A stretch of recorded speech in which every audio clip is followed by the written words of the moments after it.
అనలేదు కదా స్వయంగా వెళ్ళి. నేనేమన్నాను, నిన్న చెప్పిన మాటలు మీకు కూడా గుర్తుంటే, నిన్న చెప్పిన మాటలు నేను ఇటు సాక్షి మీడియాను నేను అడగలేదు, తెలుగుదేశం మీడియా వాళ్ళను నేను అడగలేదు, న్యూట్రల్ మీడియా వాళ్ళని నేను ఎంక్వైర్ చేస్తే అన్న పదం నేను చాలా స్పష్టంగా వాడాను. ఇక వాళ్ళ కళ్ళు నెత్తికెక్కే అనుకున్నాను, చెవులు కూడా మూసేసుకున్నారని ఇప్పుడు నాకు అర్థమైంది. మేము న్యూట్రల్ మీడియా వాళ్ళని అడిగాము, న్యూట్రల్ మీడియా వాళ్ళు మాకు చెప్పిన అంశాలనే ప్రజల ముందు పెట్టాము. న్యూట్రల్ మీడియా వాళ్ళు మాకు చెప్పిన విషయం ఏమిటి అంటే, మర్డర్ అయిన వాడు, మర్డర్ చేసిన వాడు ఇద్దరు వైసీపీ పార్టీకి చెందిన వాళ్ళే. కొద్ది కాలం వరకు కూడా, అంటిల్ వెరీ రీసెంట్లీ కూడా ఇద్దరు వైసీపీ పార్టీకి చెందిన వాళ్ళే. ఇద్దరు వైసీపీ పార్టీలో ఉన్నప్పుడే వీళ్ళిద్దరికీ విభేదాలు ఉన్నాయి. వైసీపీ పార్టీలో ఉన్నప్పుడే ఒకరి మీద ఒకరు కేసులు పెట్టుకున్నారు. వైసీపీ పార్టీలో ఉన్నప్పుడే ఒకరిని ఒకరు జైల్లో కూడా పెట్టారట. వైసీపీ పార్టీలో ఇద్దరు ఉన్నప్పుడే ఒకరి ఇళ్ల మీదికి ఒకరు కూడా వెళ్ళటం జరిగిందట. ఇద్దరు వైసీపీ పార్టీలో ఉన్నప్పుడే వైసీపీ పార్టీ ఇన్ఛార్జ్ కూడా పంచాయతీ చేయబోయాడు. ఇవన్నీ మాకు లోకల్ మీడియా ద్వారా మేము ఎంక్వైరీ చేస్తే మాకు అర్థమైన విషయం. కాబట్టి ఇది పొలిటికల్ మర్డర్ కాదు. ఇద్దరికి వ్యక్తిగత డిఫరెన్సెస్, వాళ్ళు వైసీపీ పార్టీలో కలిసి ఉన్నప్పుడే నుంచే ఈ డిఫరెన్సెస్ కొనసాగాయి అన్న విషయం మాకు అర్థమైంది.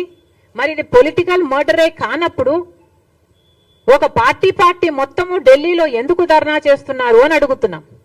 మీరు ఢిల్లీలో ధర్నా చేస్తున్నారు మీ ఉనికి కోసం, మీరు అటెన్షన్ డ్రా చేయడం కోసం, ఇక్కడ అసెంబ్లీని తప్పించుకోవడం కోసం.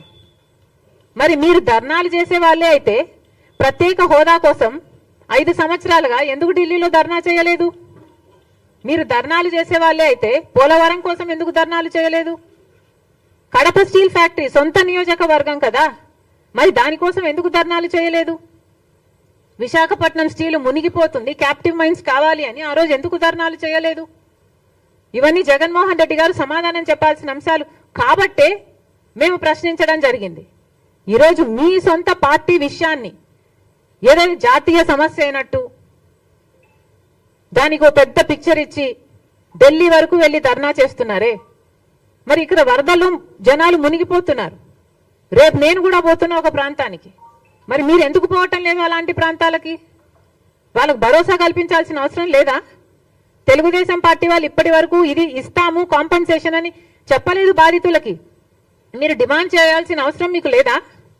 ఇక్కడ అసెంబ్లీ జరుగుతుంది ఒక పక్క, అసెంబ్లీలో ల్యాండ్ టైటిలింగ్ యాక్ట్ రద్దు చేస్తామంటున్నారు. మరి జగన్మోహన్ రెడ్డి గారు ల్యాండ్ టైటిలింగ్ యాక్ట్ ప్రపోజ్ చేసిన వాడైతే దాని మీద డిస్కషన్ జరపాల్సిన అవసరం లేదా? ఈయన అసలు ఆ యాక్ట్ ఎందుకు పెట్టాలనుకున్నాడో చెప్పాల్సిన అవసరం లేదా ప్రజలకి? ఇది ప్రజాస్వామ్యమేనా? జగన్మోహన్ రెడ్డి గారికి గుర్తుందా?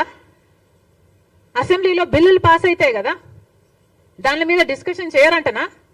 వీళ్ళకు ఉన్నదే 11 మంది, మరి వీళ్ళు కూడా ప్రశ్నించకపోతే ఇంకా ఎవరు ప్రశ్నిస్తారు?